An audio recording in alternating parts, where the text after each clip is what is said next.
వినాయక నిమజ్జనంలో కొన్ని విగ్రహాలు చూపరులను ఆకట్టుకున్నాయి. సరూర్ నగర్లోని డాక్టర్స్ కాలనీలో స్టీలు గణపతి విభిన్నంగా కనిపించింది. మరింత సమాచారం మా ప్రతినిధి మణికేశ్వర్ అందిస్తారు. వినాయక ఉత్సవాల నిర్వహణకు హైదరాబాద్ పెట్టింది పేరు. ఖైరతాబాద్ గణేష్ ఎంత ప్రతిష్టాత్మకమో మిగతా ఎన్నో వినాయకులు తీరొక తీరుగా నిర్వహించడం అంతే ప్రత్యేకత. ఇప్పుడు మనతో పాటు సరూర్ నగర్కి సంబంధించిన డాక్టర్స్ కాలనీకి సంబంధించిన వినాయకుడిని మనం చూస్తున్నాం. మొత్తం స్టీల్ పాత్రలతో నిర్వహించారు. ఇది ట్యాంకు బండు మీద అందరి దృష్టిని ఆకర్షిస్తున్నారు. అంటే ప్రతి ఇంటిలో వాడుకునే వస్తువులు, వంట పాత్రకు సంబంధించిన వస్తువులు, పళ్ళెలు, అట్లాగే స్పూన్స్, గ్లాసులతో పాటు ఇవన్నిటికి సంబంధించిన వస్తువులతో విశేషంగా తీర్చిదిద్దారు. దానికి 11 రోజులుగా అట్లాగే పూజలు అందుకున్న ఈ వినాయకుడిని మరి కాసేపట్లో నిమజ్జనం చేయడానికి ఇక్కడ తీసుకొచ్చారు. దానికి వినియోగించిన కారు కూడా చిన్నగా ఉన్నది. మనం చూడొచ్చు. మిగతా సంబంధించిన వాహనాల కంటే భిన్నంగా ఉన్నది. ఈసారి దీనికి సంబంధించిన ప్రత్యేకత ఏంటండి? నిర్వాహకుని అడుగుదాం. సార్, ఏంటి దీని ప్రత్యేకత ఏంటి సార్? ఈ గణపతిని తయారు చేయడానికి ముఖ్య ఉద్దేశం ఏమిటంటే అతి చిన్న గణపతిని ఊరేగించడం, ముఖ్యంగా వంట పాత్రలను ఉపయోగించడం దేనికైనా అది మహిళలకు నిదర్శనం. కడుపు నిండా అందరు ప్రజలు కడుపు నిండా తిండి తినాలని, ఆరోగ్యంగా ఉండాలని, మహిళలకు రక్షణ జరగాలని, రాష్ట్రంలో మన 2 ప్రాంతాలలో ఎంతో కష్టపడ్డ ప్రజలు వారందరూ బాగుపడాలని, చిన్నపిల్లలకు వాళ్ళ ఆరోగ్యం బాగుపడాలని చిన్న కారును ఉపయోగించడం జరిగింది.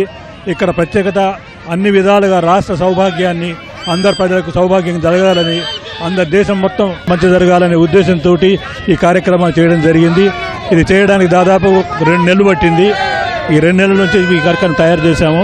ఇక్కడ నిర్వాహకుని మాట అంటే చిన్న పిల్లలకు సంబంధించిన అట్లాగే వంటలు సుభిక్షంగా ఉండాలనే ఉద్దేశంతో ఇక్కడ ఏర్పాటు చేశారు.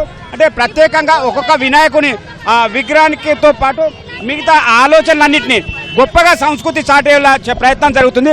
చాలా మంది ఇక్కడ నిర్వాహకులు కూడా దీనికి సంబంధించి చూస్తున్నారు. సరే, ఇప్పుడు హైదరాబాద్లో నిర్వహించే వినాయక ఉత్సవాల ఒక నిర్వహణ ఏం లాభం, ఎవరికి లబ్ధి చేస్తుంది?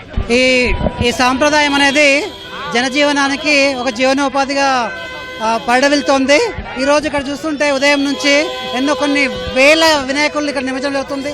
ఇప్పుడే చూస్తాం, ఇక్కడ ఒక వంట పాత్రలతోని వినూత్నంగా తయారు చేసినటువంటి వినాయకుడిని ఇక్కడ చూస్తూ ఉన్నాము. ఈ రకంగా ప్రజలు తమ యొక్క వినాయకుడిని రకరకాలుగా 11 రోజులు పూజా కార్యక్రమాన్ని నిర్వహించి ఈరోజు అట్టహాసంగా ఈ యొక్క ట్యాంక్ బండ్ పైన ఎన్టీఆర్ మార్గ్లో ఇది నిమజ్జనోత్సవం జరుగుతుంది. ప్రజలందరూ చాలా ఉత్సాహంగా, ఆనందంగా తమ సంతోషాన్ని పంచుకుంటూ ఇక్కడ వినాయక నిమజ్జనంలో పాల్గొంటున్నారు. ఇది నిర్వాహకుల మాట. అంటే ఒక వినాయకుని నిర్వహణ ఎట్లయితే ఉందో అట్లాగే ఎన్నో వర్గాలకు ఉపాధి కూడా అందిస్తుంది. సామాన్యుల నుంచి అయితే ఉన్నత వర్గాల వరకు ఇందులో ఈ వేడుకలో పాల్గొంటున్నారు. ఏదో ఒక ఉపాధి కలిగిన వాళ్ళైతే కాస్త తోడ్పాటును అందుకునేలా ప్రోత్సాహం కూడా కనిపిస్తుంది. అధికార వికేంద్రీకరణతో బాధ్యతలు నిర్వహిస్తున్న సిబ్బంది, అధికారులు కూడా ఉత్సాహం కనిపిస్తుంది. మొత్తం మీద 11 రోజుల పాటుగా విశేష సేవలు అందుకుంటున్న వినాయకుడు ఒక్కొక్కరుగా గంగమ్మ ఊరికి చేరుకున్నాడు. ఇది హైదరాబాద్లోని ట్యాంక్ బండ్ పరిస్థితి. కెమెరామెన్ వెంకట్తో మణి, ఓటు స్టూడియో.